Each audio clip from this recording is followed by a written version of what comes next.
Dengan penuh kerendahan hati saya yang paling dalam, saya Muhammad Ilham Yahya Al-Maliki memohon maaf yang sebesar-besarnya.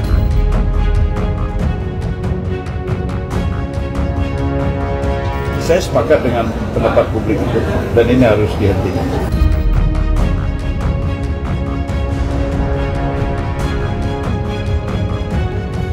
Yang kontra ini, ini jelas-jelas indikasinya ini kan penyimpang. Dia ada ketertarikan dengan anak di bawah umur. Tindakan yang melanggar batas sosial dan hukum.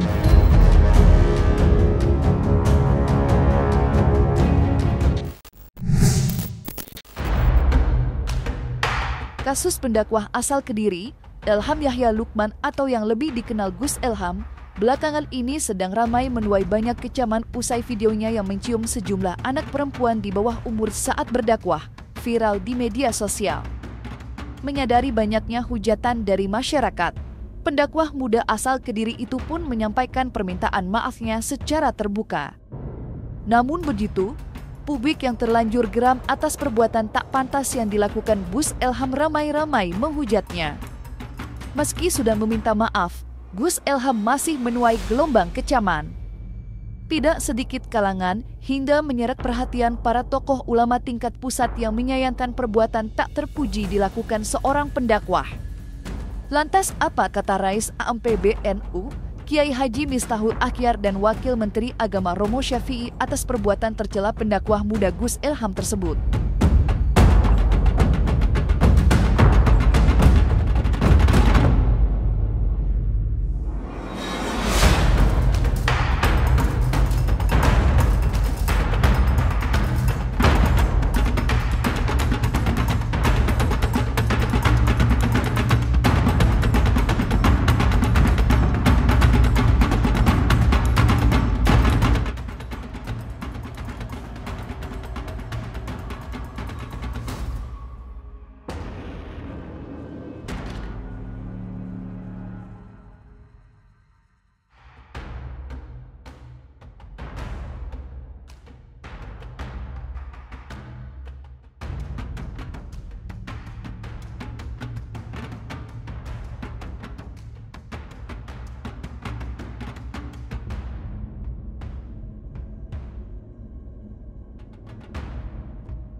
Dengan penuh kerendahan hati saya yang paling dalam, saya Muhammad Ilham Yahya Al-Maliki memohon maaf yang sebesar-besarnya kepada seluruh masyarakat atas beredarnya beberapa potongan video lama yang menimbulkan kegaduhan.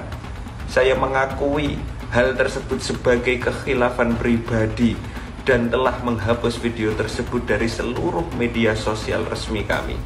Saya berkomitmen untuk memperbaiki diri dan menyampaikan dakwah dengan cara yang lebih bijak sesuai ajaran agama dan nilai-nilai akhlakul karimah.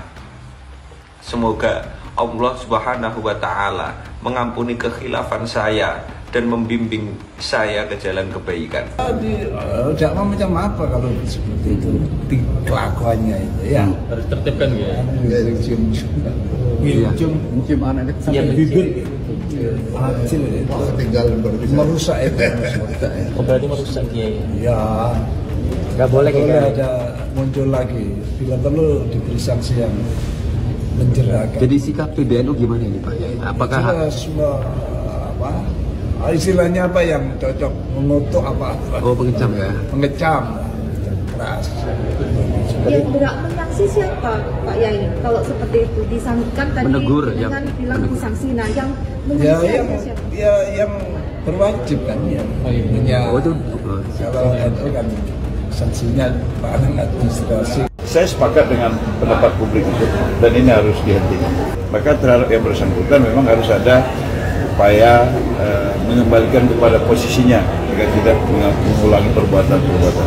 Tadi juga ada disimpulkan ada surat keputusan dari Dirjen Pendies tentang madrasah dan pesantren ramah anak, yang intinya agar anak-anak madrasah, anak-anak pesantren mendapatkan pemenuhan haknya sebagai peserta didik dan jauh dari tindak kekerasan yang tidak seharusnya mereka terima. Tentu saja kasus-kasus itu mungkin tetap ada ya, tapi kita tadi sepakat agar ke depan pengawasannya lebih ditingkatkan agar peristiwa itu bisa hindari. Kecaman tidak hanya datang dari tokoh agama, tetapi juga Wakil Ketua Komisi Perlindungan Anak Indonesia (KPAI) Jasra Putra yang meminta aparat kepolisian bertindak tegas atas apa yang dilakukan Gus Elham terhadap anak perempuan di bawah umur. Menurutnya, tindakan Gus Elham sudah masuk ranah pidana dan tidak perlu adanya laporan untuk memperkarakannya. Jasra Putra dengan tegas mengatakan perbuatan Gus Elham sudah melanggar Undang-Undang Perlindungan Anak. Lantas akankah ada tindak lanjut ke arah pidana atas perbuatan tak senonoh yang dilakukan Gus Elham? Kalau kita lihat ya kasus atau video oknum pendakwah EY ini, ya tentu ini menjadi perhatian publik yang sangat luar biasa ya. Dan kita melihat ini merupakan interaksi yang berlebihan terhadap anak ya di atas panggung. Nah, KPAI sebetulnya sudah melakukan beberapa kajian ya terkait situasi ini, terutama dari analisis yuridis atau landasan hukum. Kita melihat ada prinsip-prinsip perlindungan anak yang dilanggar, terutama misalnya dalam Undang-Undang Dasar Republik Indonesia tahun 1945, terutama di pasal 28B ayat 2, itu menegaskan negara mengakui hak anak untuk bebas dari segala bentuk dan diskriminasi. Undang-Undang Perlindungan Anak ya, Undang-Undang 23 tahun 2002 tentang perlindungan anak, terutama di pasal 4 itu menjelaskan bahwa setiap anak memiliki hak untuk dapat hidup, tumbuh dan berkembang dan mendapatkan perlindungan dari segala bentuk, termasuk juga. Dan di dalam Undang-Undang 35 tahun 2014 di pasal 76 itu menjelaskan larangan setiap orang melakukan memaksa atau melakukan perbuatan cabul, tindakan yang melanggar batas sosial dan hukum, dan terlepas dari itu klaimnya baik. Nah, di Undang-Undang TPKS juga Undang-Undang 12 tahun 2022 tentang tindak pidana kekerasan, di pasal 4 ayat 1 itu menyatakan tindakan pidana terdiri dari atas 9 jenis perbuatan. Nah, apa saja di antara 9 itu ada non fisik ya, sebagai mana yang situasi ini juga terjadi, kemudian diikuti dengan fisik ya, dengan cara mencium gitu ya, kemudian menyampaikan kata-kata yang penuh dengan gitu ya. Nah, saya kira ini adalah sesuatu yang sudah melanggar ya terkait undang-undang ini. Nah, oleh sebab itu KPAI tentu meminta gitu ya, agar pihak berwenang ya, dalam hal ini kepolisian, untuk mengambil langkah-langkah hukum ya. Karena kan kalau memang unsur dan buktinya sudah mencukupi, kasus tindak pidana, dugaan tindak pidana kekerasan ini kan tidak harus dilaporkan gitu ya. Dia adalah bukan delik aduan gitu ya. Artinya polisi sebetulnya dalam hal ini bisa bergerak. Nah, yang kedua, kita terus berkoordinasi dengan para pihak, terutama agar anak korban yang terdampak ini mendapatkan dukungan pemulihan dan perlindungan dari lembaga layanan. Dalam hal ini tentu unit pemberdayaan perempuan perlindungan anak di daerah sana. Di wajah anak ini kan terekspos lebih luas, kemudian terjadi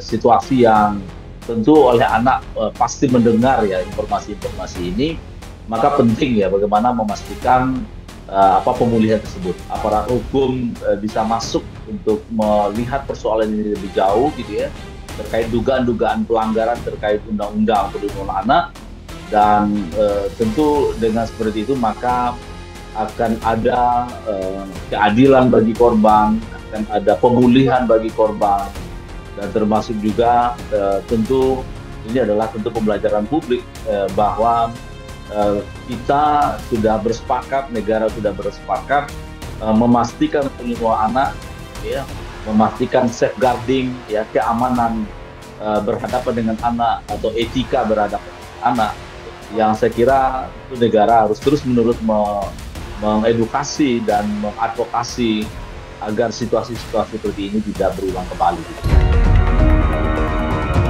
Nama Gus Elham bukanlah nama yang asing di kalangan pendakwah muda yang sedang naik daun. Lahir di Kediri, Jawa Timur, pada 8 Juli 2001, dai bernama lengkap Muhammad Elham Yahya Lukman ini merupakan putra dari pengasuh Pondok Pesantren Al-Ikhlas 1 Kediri, Jawa Timur. Lahir dari kalangan pendakwah dan lingkungan pesantren, sosok Gus Elham dengan cepat meroket hingga pengajiannya kerap dipenuhi jamaah. Namun siapa sangka, di balik ketenarannya, Gus Elham harus menghadapi amarah publik yang mengecam keras perbuatan pendakwah muda itu yang dianggap tak patut dilakukan seorang dai. Di media sosial tidak sedikit netizen yang mencurigai jika perbuatan Gus Elham mengarah pada penyimpangan. Lantas seperti apa Ustadz Reza menanggapi perbuatan Gus Elham yang disebut-sebut kerap melakukan tindak pelecehan terhadap anak perempuan di bawah umur? Kalau kita lihat dari kacamata pandang yang objektif, kita netral, ada dua sisi mata uang. Yang pertama, mungkin saja kelakuan Gus ini, ya kita pun ada orang yang ngeliat anak kecil, bocah lucu, gemes gitu. Yang kontra ini, oh ini jelas-jelas indikasinya dia kan penyimpang, dia ada ketertarikan dengan anak di bawah umur, dan ini udah marak sekali di Eropa gitu. Kalau di kita mungkin kasusnya banyak tapi belum terekspos. Jadi dua kemungkinan ini bisa aja terjadi gitu. Tergantung kita ngelihatnya dari kacamata mana, kacamata pandang husnuzon pas uzon. Tapi kan yang namanya ulama ini kan harusnya jadi teladan, jadi contoh. Oh, penyimpangan itu udah terjadi bahkan jauh sebelum Nabi Muhammad. Di Al-Quran itu kan banyak penyimpangan. Karena ini sejarah akan berulang, bagaimana Allah menghancurkan ya kaumnya Nabi Lut, karena mereka ini Allah sudah menciptakan yang fitrah manusia itu zuyyina linasi hubbus syahwati minan nisa. Jadi fitrah manusia itu kita memiliki syahwat kepada perempuan, ya. Perempuannya tentu yang dewasa, kalau bukan anak di bawah umur. Kalau ini benar-benar terbukti ya harus disikapi, ditindak tegas itu, karena ini kan juga nanti kayak gitu dianggap lumrah, itu nanti dianggap wajar. Ini bahaya, dianggap satu kewajaran kalau kita melakukan pembiaran, karena ini juga termasuk bukan lagi penyimpangan, ini nggak pantas kalau kita kan sewajarnya aja. Kalau kita gemes sama anak kecil, kita cubit pipinya, nggak sampai kayak orang mau nelen gitu, kayak buto hijau mau nelen. Jadi kesian ulama yang soleh, kesian ulama-ulama yang membimbing umat, yang mengajarkan akhlak. Jangan karena satu tercoreng semua, apalagi ditokohkan, apalagi Gus ini kan sebutan khusus buat darah biru, putranya kiai, ulama besar, pimpinan pesantren. Harusnya memberikan contoh, karena dari lisan ini sangat punya wibawa, sangat berharisma, baik harisma yang memancar dari orang tuanya maupun yang keluar dari auranya. Jadi harusnya dia bisa memberikan orang sugesti, dia bisa memberikan teladan, memberikan contoh. Kalau begini orang kan jadi bingung. Jadi kita krisis, bukan krisis pimpinan lagi, tapi krisis teladan. Tapi siapa yang harus kami contoh? Apalagi ini terulang lagi. Udah kayak lagunya Ariel, dan terulang lagi, dan terulang lagi. Udah cukup ini, beliau sudah minta maaf, udah gentle, walaupun perkembangan nggak tahu ya apa ada yang melaporkan, Pak. Ya mudah-mudahan endingnya nggak seburuk yang kita kira. Kita cuma berharap begitu aja, karena itu tadi, jangan sampai karena karena kelakuan seorang Gus, kesian Gus yang alim. Kita semua harus menjadikan ini pembelajaran, dan kita juga sebagai masyarakat juga jangan kita pukul rata, ya. Mudah-mudahan nggak akan terjadi lagi kejadian seperti ini. Video Gus Elham yang mencium perempuan di bawah umur disebut-sebut mengarah pada penyimpangan atau fantasi terhadap seorang perempuan di bawah umur jelas perbuatan yang harus diwaspadai. Bahkan harus ditindaklanjuti secara pidana lantaran ada Undang-Undang Perlindungan Anak yang dilanggar.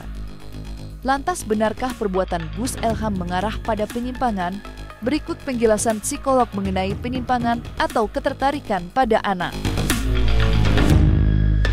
Biasanya ya pada umumnya orang dewasa itu akan berorientasi kepada orang dewasa lain. Ya, itu orang pada umumnya. Kalau orang dewasa memiliki memiliki orientasi seksual kepada anak-anak, itu salah satu penyimpangan yang kita sebut sebagai ya. Ya, jadi orang-orang yang, tapi saya tidak bisa memutuskan apakah tokoh ini gitu ya, orang ini gitu, saya tidak mau menyebutkan sebagai Gus ya gitu. Tokoh ini adalah tokoh yang memiliki hal seperti itu. Tetapi tadi saya sampaikan bahwa orang dewasa biasanya memiliki orientasi kepada orang dewasa lain gitu ya. Ketika orang dewasa orientasi kepada anak-anak, maka bisa disebut terjadi penyimpangan yang kita sebut sebagai. Nah, inilah yang biasanya memang melakukan tindakan grooming gitu ya. Jadi karena dia lebih dewasa, karena dia punya power, dia punya otoritas, dia punya sesuatu yang harus ditakuti, sesuatu yang harus dihormati ya, sehingga dia leluasa melakukan tindakan grooming kepada anak-anak, di mana anak-anak itu tidak memiliki daya upaya. Jadi apakah ada indikasi bahwa ini penyimpangan? Ya tadi yang saya sampaikan gitu, orang dewasa yang normal itu orientasinya kepada orang dewasa lainnya, begitu, bukan kepada anak-anak. Kita semua pasti tahu di mana sih sebenarnya batasannya gitu ya. Dan kalau dari video-video, foto-foto yang beredar, ya kita bisa simpulkan sendiri sebenarnya ini adalah perilaku sayang sebagai orang dewasa kepada anak-anak atau perilaku yang berbeda gitu. Dan saya juga meyakini ya gitu bahwa bagaimanapun ada hubungan yang berbeda antara orang laki-laki dewasa dengan anak perempuan, laki-laki dewasa dengan anak laki-laki, perempuan dengan anak laki-laki, dan perempuan dengan anak perempuan. Itu semua punya bentuk relationship yang berbeda. Sehingga tadi kita bisa melihat dari video-video ini, kita bisa menyimpulkan apakah ini adalah relationship kasih sayang seorang guru terhadap muridnya atau ada orientasi kepada hal-hal yang sifatnya grooming tadi. Kita semua pasti tahu di mana sih sebenarnya batasannya gitu ya. Dan kalau dari video-video, foto-foto yang beredar, ya kita bisa simpulkan sendiri sebenarnya ini adalah perilaku sayang sebagai orang dewasa kepada anak-anak atau perilaku yang berbeda gitu. Dan saya juga meyakini ya gitu bahwa bagaimanapun ada hubungan yang berbeda antara orang laki-laki dewasa dengan anak perempuan, laki-laki dewasa dengan anak laki-laki, perempuan dengan anak laki-laki, dan perempuan dengan anak perempuan. Itu semua punya bentuk relationship yang berbeda. Sehingga tadi kita bisa melihat dari video-video ini, kita bisa menyimpulkan apakah ini adalah relationship kasih sayang seorang guru terhadap muridnya atau ada orientasi kepada hal-hal yang sifatnya grooming tadi. Inilah yang disebut sebagai relasi kuasa, dan itu yang banyak terjadi dalam kasus-kasus Itu salah satunya terjadi karena ada relasi kuasa gitu. Bagaimana orang dewasa di situ tidak melakukan sesuatu? Iya, kita harus tanyakan kondisi dari masyarakat kita gitu. Bagaimana seseorang gitu ya, seorang orang tua melihat anaknya seperti itu dan orang tuanya diam saja gitu.